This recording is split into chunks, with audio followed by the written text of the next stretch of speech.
My name is Geoffrey Injeni. Currently, I'm a faculty here at the business school and also a consultant.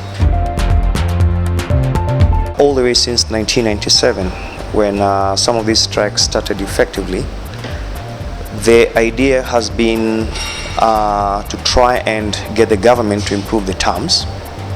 But my honest view in all the situation, and when I assess this, the problem has always been we have a long-term solution to, we have a short-term solution to long-term problems.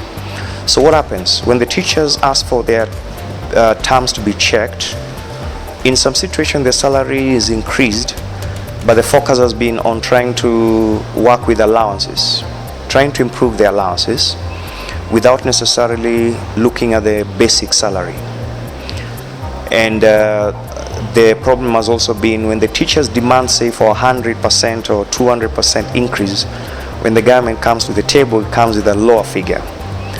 And so, the government was, okay, fine, we can do 50% this time. So the teachers now have realized that the best way to get the government to raise or improve their terms is to go on strike.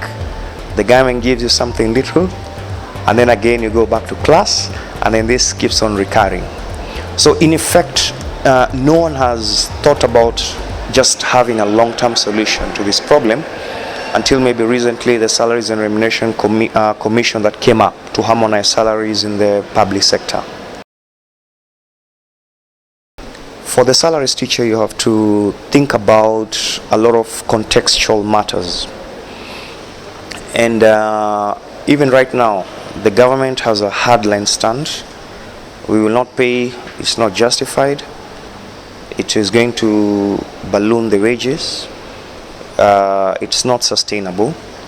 On the other hand, the teachers and the courts, the teachers have used the proper mechanism to try and get the government to pay them, because they are saying this was what was negotiated.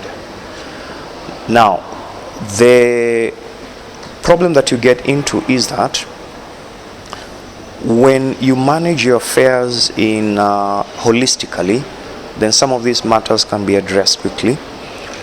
So for example, many of the proponents of the teacher salary are saying, we as a government, if you can sit down and look at our entire budget system, try to see areas of priority, try to see where we can save and where our priorities are, then the amount the teachers are asking can actually be sustained to the extent that if we first of all have the Salaries and Remuneration Committee relooking into the salaries in the public sector, and then the Public Service Commission that employs public servants to look at the current employees there, try to streamline positions, make them very competitive, and then try to minimize the wage bill, and then also try to reduce the level of corruption, because the big hit is now how much are we wasting on corruption.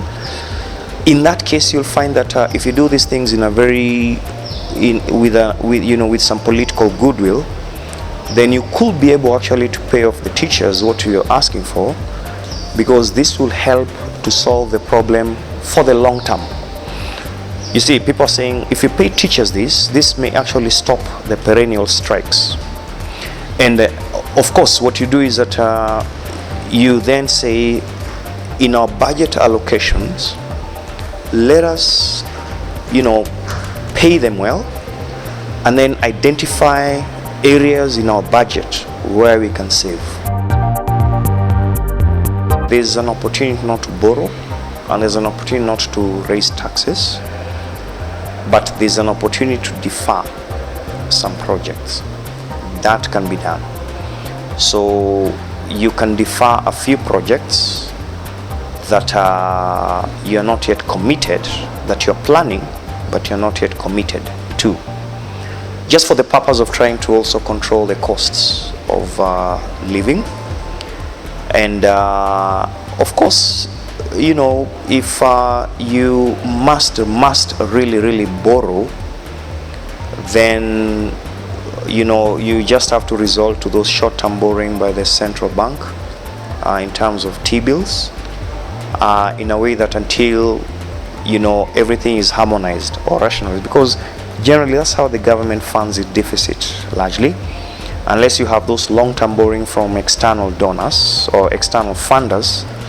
The borrowing by the government is normally based on treasury bills and maybe other long-term bonds. But even then, those ones you really have to manage them at a lower level to also avoid increasing the cost of borrowing.